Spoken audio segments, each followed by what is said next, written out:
वो green town की दूसरी सड़क पर हर वक्त अपनी तेवड़ियां चढ़ाए खड़ा रहता था। पहले तो वो बिल्कुल ठीक था। बच्चे सबसे ज्यादा उससे मोहब्बत करते थे। उसकी एक वजह यह भी थी कि जिस जगह वो सर उठाए खड़ा था, वहां की जमीन मोहल्ले की बाकी जगहों की निस्बत बहुत हमवार थी।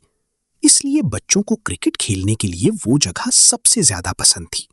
छुट्टियों में नाइट मैचेस होते, तब भी उसकी तंदो तेज रोशनी पिच को जगमगाए रखती। बच्चे रात गए तक मैच खेलते रहते। वो उन्हें देखकर महजूज होता रहता। कभी बच्चे छोटी मोटी बात पर झगड़ पड़ते तो वो उन पर खूब हंसता, क्योंकि वो ऊपर से साफ देख रहा होता था कि खेल में बेईमानी कौन कर रहा है। उस खंबे की एक खास बात यह भी थी कि जिस जगह वो नस्ब था, उसके दाएं जानिब बरसों से खाली प्लॉट पड़ा हुआ था। रात को उसकी रोशनी से वो प्लॉट भी धीमे धीमे अंदाज में जगमगाता रहता। बच्चे कभी छुपन छुपाई खेलते तो उस प्लॉट में जा छुपते थे। कभी उनका रात को लकड़ियों पर नूडल्स पकाकर खाने का दिल चाहता तो इस खंबे तले आग सुलगा लेते। कोई अपने घर से दीगची उठा लाता तो कोई जेब में डोई उड़स कर चला आता। सब एक एक पैकेट नूडल्स लाकर वहां पकाते और देर तक गप्पे हाँकते और ठट्ठे उड़ाते। बकरीद के मौके पर इस खाली प्लॉट में अजब गांव का सा समा बरपा रहता था। 8-10 गायें इस प्लॉट में बंधी रहती और बच्चे दिन भर उनकी खिदमत में जुटे रहते। कभी घास उनके सामने रखते तो कभी मकई का कतर, कभी गंदुम का भूसा तो कभी सरसों की खल। कुछ मनचले लड़के तो अम्मियों से नजरें बचाकर रोटियों पर देसी घी का तड़का लगाते और गाय को खिला देते। खंबा उन पर हंसता। 2-4 दिन थोड़ा सा घी चाट लेने से इतना बड़ा ढग्गा कोई तगड़ा होकर देव थोड़ी बन जाएगा। मगर बच्चे तो बच्चे थे। दिन यूं ही हंसी खुशी गुजर रहे थे कि एक दिन खंबे को किसी बात पर अचानक गुस्सा आ गया। वो गुस्से से नाक मुंह फुलाए धूप में सर उठाकर खड़ा था कि एक बच्चे ने अपनी साइकिल उसके पास रोकी और खंबे से सहारा लेते हुए साइकिल से उतरने लगा। खंबा पहले ही गुस्से में था। उसने हल्का सा बिजली का करंट छोड़ दिया। करंट लगते ही बच्चा चीख कर पीछे हटा। हाय, ये इस खंबे को क्या हो गया? कल तक तो अच्छा भला था। बच्चा बड़बड़ाते हुए अपनी साइकिल लेकर वहां से चल दिया। फिर खंबा यही करने लगा। जरा गलती से किसी का हाथ उससे लग जाता तो करंट खाकर पीछे हटता। देखते ही देखते सारे मोहल्ले में बात मशहूर हो गई। खंबे में न जाने कहां से करंट आ गया है। सब उससे दूर रहीं। बच्चे पहले पहल तो वहीं खेलते रहे, मगर खेल के दौरान कभी बेख्याली में किसी का हाथ खंबे पर जा पड़ता तो उसकी चीख बुलंद हो जाती। एक दिन एक बच्चा बोला, भाई ये खंबा तो खड़ूस हो गया है। हम आज से यहां नहीं खेलेंगे। सारा खेल ही बिगाड़ देता है ये खड़ूस। बाकियों ने उसकी हां में हां मिलाई और वो सब बल्ले और विकेट की गिल्लियां उठाकर दूसरी गली की तरफ मार्च कर गए। खंबे को बच्चों की जबान दराजी और उसे खड़ूस कहना एक आंख न भाया। वो एकदम भड़क उठा और गुस्से से बोला, हाँ हाँ, जाओ, दफा हो जाओ। कौन सा मुझे तुम लोगों की जरूरत है? दिन भर तो मेरी नाक में दम किए रहते हो।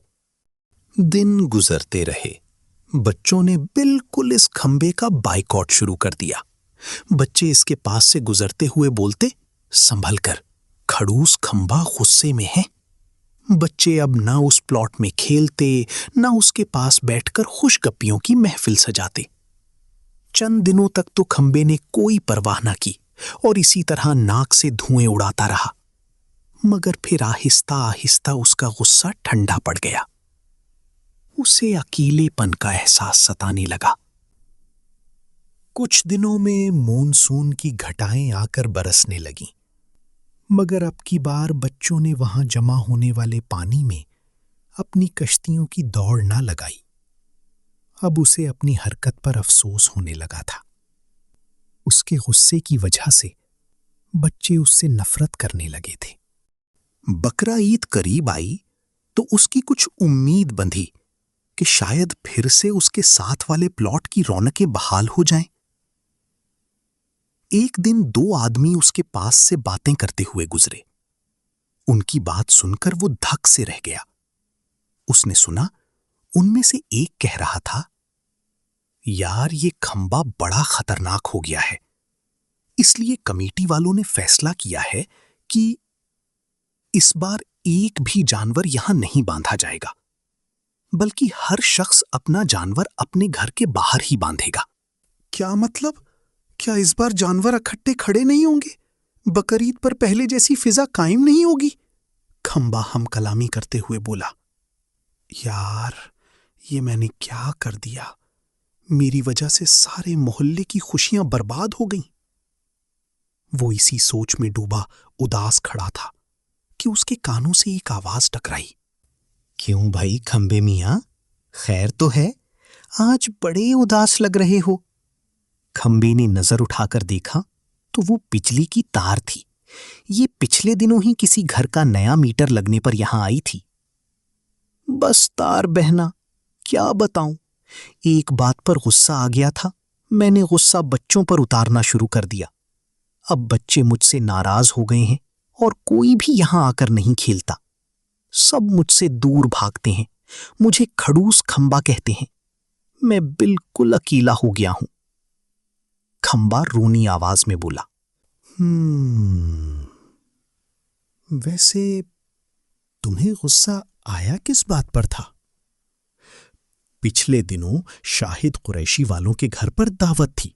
दावत के लिए वो एक बड़ा सा बछड़ा लाए और उसे यहां बिल्कुल मेरे पैरों में लाकर ज़िबा कर दिया। भला बताओ, ये कोई इंसानियत है? मेरा निचला हिस्सा पूरा खूनम खून हो गया। इसी बात पर मैं गुस्से में था और कोई मुझे साफ भी नहीं कर रहा था। इसलिए मैं सबको अपने कहर का निशाना बनाने लगा। अच्छा, तो ये बात है। इसमें परेशान होने वाली कौन सी बात है? तुम इन सब बच्चों से माफी मांग लो, वो भी हंसते खेलते तुम्हारे पास लौट आएंगे। अरे होश खो बैठी हो क्या? ये मेरी बात कहां समझ सकते हैं? उसकी तरकीब मैं तुम्हें बताई देती हूं, इतना परेशान क्यों होते हो? तार उसे तरकीब बताने लगी। उसकी बात सुनकर वो चहक उठा और उसका शुक्रिया अदा करने लगा।